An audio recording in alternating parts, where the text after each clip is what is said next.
چې د ده ربط له هغه سره څه و. زما په نظر باندې د رازق شهید په رهبرۍ کې یو 15 داسې اساسي نکتې دي سړی باید بحث پې باندې وکړي. اول زما په نظر د ده د سیاسي فکر وضاحت دی. د دښمن په اړه باندې مخکې مې یو دوست اشاره ورته وکړه. دښمن واضح تعریف دی. د ده په نسبت باندې طالب نه و. د ده په نسبت باندې څکزی طالب هم طالب او ناراضي ورور او سیاسي مخالف و. دا نه و. هغه یو د پاکستان پراکسي ولا او د ده دښمن پاکستان و. البته فکري وضاحت د ده د افکارو د وضاحت په برخه کې او صراحت په برخه کې نور ډېرې نمونې هم شته.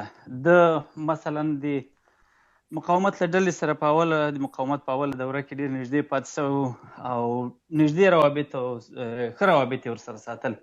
لیکن په یوه مقطع کې چې د افغانیت خبره راغله، ستاسې په یاد وي کله چې تذکرې په موضوع کې د افغانیت په مقابل کې څه حساسیتونو ځینو خلکو ایجاد کړل. رازق شهید هلته سیاست بازي ونه کړه، نه یې انډیوالیو ته وکتل، نه یې نورو مسایلو ته وکتل. راغی د مایک شاته کېنوست، د افغاني ارزښتونو یې ډېره په صراحت دفاع وکړه. دا یو عمده خاصیت ولو چې البته زه په دې نکاتو باندې ډېر مکس نه کوم ځکه چې ملګري ډېر تفسیروي. زما په نسبت باندې دا د ده د ملي فکر باندې درېدل او په دې کې صراحت او وضاحت درلودل یو د ده له عمده ارزښتونو او زما په نزد د ده د حذف دلیل هم دغه شی و. د ده مرګ د نظام د سقوط لپاره مقدمه وه. د ده مرګ او حذفول د دښمن شرط و، د دې ټولې لوی معاملې لپاره شرط و. موږ تاسې هغه وخت رښتیا ظلم کړی دی ډېرو خلکو. موږ د دغه وینا چې ده وویل چې دلته زما د مرګ پلانونه جوړیږي، دا مو د یو ویک اپ کال په شکل باندې درک نه کړله چې ده راته وویل چې په حقیقت کې دا یوازې زما مرګ نه دی، دا ستاسو ټولو د اواره کېدلو پیغام دی. البته ده دا خبره وهم کړه. دغه له ما نیولې بیرته تر ما پورې چا دا خبره وانه اخیسته، ځکه موږ تاسې بې اعتبارۍ په داسې یو فضا کې اوسېږو چې له بده مرغه په هېچا باور نه شو کولی. هر سړي خبره تر لاندې بله خبره راته ښکارېږي. یو حقیقت دا ده چې موږ ته دا پکار وله چې د یو سړي د عمل او د خبرو هغه تناسب ته وګورو چې دا سړی څوره خبره کوي څوره عمل کوي. په نورو مواردو کې د رهبر پېژندلو په برخه کې موږ تاسې پاتې راغلي وو. بل مهم ځانګړتیا د رازق شهید زما په نسبت باندې دغه شخصیتي ښېګڼې وې، فطري ښېګڼې وې چې په ده کې وې. ملګري ټول د ده په اړه باندې خاطرات وایي. د دې یو ډېر تمام موږ تاسې په افغانستان کې یو کلتوري دغه لرو، اصطلاح لرو د عیار په نامه، د کاکا په نامه، چې دا البته دا څه ارزښتونه چې موږ دي ټول دا د عیارتوب او د کاکاتوب او پښتونولي او افغانیت د ټولو په محور کې د ځوانمردي او وفاداري او شجاعت او دا مسایل د دغه عیار کرکټر په هغه محور کې راځي. او دا د افغانستان یو ډېر ښه تاریخي جالب تاریخي بحث دی. ډېر په جالبو تاریخي مشترکاتو د افغانانو کې دغه د عیارتوب بحث راځي چې موږ یو ډېر خاص کرکټر درلود. حتی که به کله بدۍ ته هڅول کېدو هم د فقر له امله به یو انسان غریب سو، غلا ته به یې شروع وکړه. په هغه غلا کې به یې هم عیاري وله، په هغې کې به یې هم ځوانمردي وه، په غریب به یې لاس نه پورته کوو، په خپل ګاونډ کې به یې په چا لاس نه پورته کوو، په هغه کې به هم د عدالت خواهۍ یو رویه پرته وه. البته د دې ته ورته په دې باندې ډېر مقالې او بحثونه او کتابونه لیکل شوي دي. خو زه د ده په شخصیت کې هغه د یو عیار افغان ټول خواص سړی کتلی شي. مثلا مخکې د وفاداري خبره دوستانو وکړه چې څه رقم یو خپل یو عادي عسکر ته وفادار، وفادار دې ته نه وایي چې عسکر دی جنرال ته وفاداري. اصلي دغه ده چې سړی دو طرفه دواړه یو بل قرباني ته وفاداري ولري. دا چې دی عسکر ته وفادار و، دې لسګونه نمونې دي. مخکې یو 2-3 نفره ګوره دغه موږ تاسې سپیس ډېر رنډم سپیس دی. دلته موږ خلک په هغه نه دي راغوښتي چې د فلانی خان تعالی رازق شهید سره وخت تېر کړی ته راسه دلته د خپله خاطره ووایه. دا موږ دلته یو سپیس جوړ کړ او دفعتن 2-3 نفره داسې را پیدا سو. تاسې فکر وکړئ چې که دا چې دغسې په یو رنډم سپیس کې په 100 نفرو کې 2-3 نفر را پیدا کېږي. له څومره انسانانو سره دې سړي مردانګي کړې ده، وفاداري ورسره کړې ده، اخلاص و صداقت یې ورسره کړی دی. په دغه د لیډرشپ هغه فطري خواصو کې لرلید درلودل دي. یو سړی چې لرلید ونه لري هغه له ماشوم سره کار نه لري. وایي دا ماشوم دی وروره، دا خپل کار کوي، ما ته دومره مسلې راله غاړې دي. هغسې یو ماشوم ته وایي، د مخکې یو دوست دلته خبره وکړه چې وایي زه کشر وم، په عمر باندې کار مې کوو، وایي راته ویل 6,000 روپۍ دی درکوي، زه به 12,000 روپۍ درکړم، لاړ شه کور ته ولاړ شه، دلته خطر درته متوجه نه شي، د کرښې د جنګ. البته ماشوم به نه و، ځوان به و، خو هدف مې دا دی چې په دغه ځوان باندې سرمایه گذاري کول، د ځوان په سر لاس را تېرول، دا زما په نسبت باندې ډېر ویژنري رهبر خاصیت دی. که نه د موږ تاسې په رهبرانو کې دا مسله ډېره دغه وه. نو هغه فطري ښېګڼې ټولې د داسې یو دغه انسان دی، د یو استثنایي انسان دی. صراحت یې، زړورتوب یې، تر اخره پورې خپل دښمن تعقیبول تر پایه پورې، دا مسله یې، ولسیتوب یې، د طرز کمیونیکیشن، دا ټول هغه فطري خواص دي چې په رهبرۍ کې باید موجود وي. موږ تاسې په رهبرۍ کې یو غټ آفت دا و، د موږ تاسې په رهبرۍ کې چې اکثر رهبران مو له دفترونو راغلي وو، له انجیوګانو راغلي وو، له ورلډ بانک، له یو ان، داسې د نومونه به یې نه درته اخلم، خو هر یو تاسو په نامه پېژنئ. دغسې خلک چې په فطري قابلیتونو رهبر سوی. د موږ تاسې کلیوال چا کلیوال ژوند کړی، دا مسله لږ ډېره ورته درک وړ ده. په موږ کې چې به کوم هلک ښه نښه ویسته، چې کوم هلک به ښې تیږې ویستې، هغه به ټولو ته معلوم و چې دغه ډېره ښه نښه ولي. چې چا به ښې مردکۍ کولې، هغه به ټولو ته معلوم و چې ښه مردکۍ کوي. چې څوک به په جنګ کې نه تښتېدو، هغه به ټولو ته معلوم و چې دا په جنګ کې نه تښتي. هغه یو فطري فضا وه د یو بل سره پېژندلو. دغه معیارونه له موږ په دغه سټرکچرل رهبریانې چې راغلې، په دې کې دا معیارونه له موږ بیخي ورک سو. موږ ته اوس دا نه ده معلومه چې دغه سړی چې زه رهبر کومه، دا په کوم میدان کې وځي او په کوم کې نه وځي. دغه سړی چې دی د خپله د ده له هغه بیکګراونډه راتګ، زه فکر کوم چې دا ډېر یونیک، ډېره غټه ځانګړتیا یې وله چې دی یو فطري رهبر و. دی دومره پلاټفارم نه دی رهبر کړی لکه دغه خپل فطري خاصیتونو خواصو چې رهبر کړی دی. د سره کېدای چې ډېر عسکر هم په اول کې چې له ده له عسکري شروع کوله، ډېر د پوستو قمندانان هم ولو په همدې لیول کې، په زرګونو ول په افغانستان کې. لکن له زرګونو له منځه د الفت صاحب خبره ده چې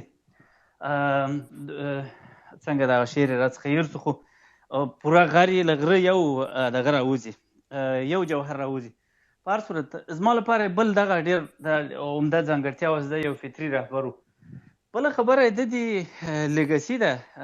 زه په دغه خاطر ډېر احترام ورته لرم چې ډېر خلک مړه سول، ډېر مهم خلک هم مړه سول، لیکن تر مرګ وروسته دی په دښمن باندې تاثیر نه لري. د ده په دوستو دښمن باندې البته دی تر مرګ وروسته دښمن دومره پېځورېږي. تاسې باور وکړئ دا نن سیوا زما انبکس ته سر ورښکاره کوي، دا دوی کرکجن مسیجونه وګورئ، سړي ته معلومیږي چې د سړي خپل مشن نه دی تر اوسه بشپړ کړی. دی اوس هم رهبر دی، یوازې د ده تر مرګه پورې رهبري نه وه پاته. او دغه داسې د دښمن هرټ کوي، دغه رهبري ده. او چې دا دوست په یو محور راټولوي، دغه رهبري ده. زما په نظر باندې دغه د لیګسي خبره موږ تاسې اکثره موږ تاسې پخپله باید په دې فکر وکړو چې زما په ژوند کې زما تداوم په څه شکل باندې ممکن ده. د یو اختراع په شکل ممکن ده، د یو سیاسي پلاټفارم په شکل ممکن ده، په هر شکل چې وي ته باید هغه په دیني لحاظ باندې خلک صدقه جاریه ورته وایي. د ما د وجود دوام زه فکر کوم د لیګسي ډېره پراخه ده او تر ډېره زیاته وخته پورې به دی د دغه ټولو هغه مثبتو شیانو چې ده ته منسوبېږي، د دې ثواب به د ده په تله کې په اصطلاح د خدای په نزد باندې جمع کېږي. یو شی چې په دې کې ډېر بل ځانګړی و زما په نظر، هغه په جمهوریت کې یو معامله ګري و، بل ډېر زیات بالخصوص بهرنیانو په برخه کې ډېر زیات که درته وایم چې غلامي نه وه، تر یو حده پورې بهرنیانو فرمایشونه بیخي موږ تاسې په هغه راسپاره وو.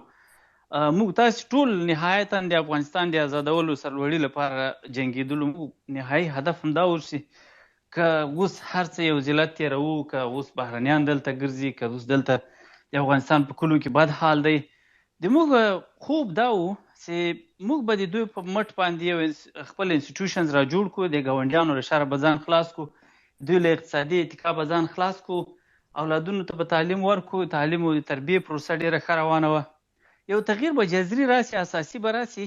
په بله مرحله کې به موږ تاسې بیا دغه ذلتونه بل وارې دا ملت نه ګالي. خدای شاید دی زما په خپل کور باندې یو وخته د امریکایانو چاپول وې، د 2 نفر یې راته شهیدان کړل په کور کې.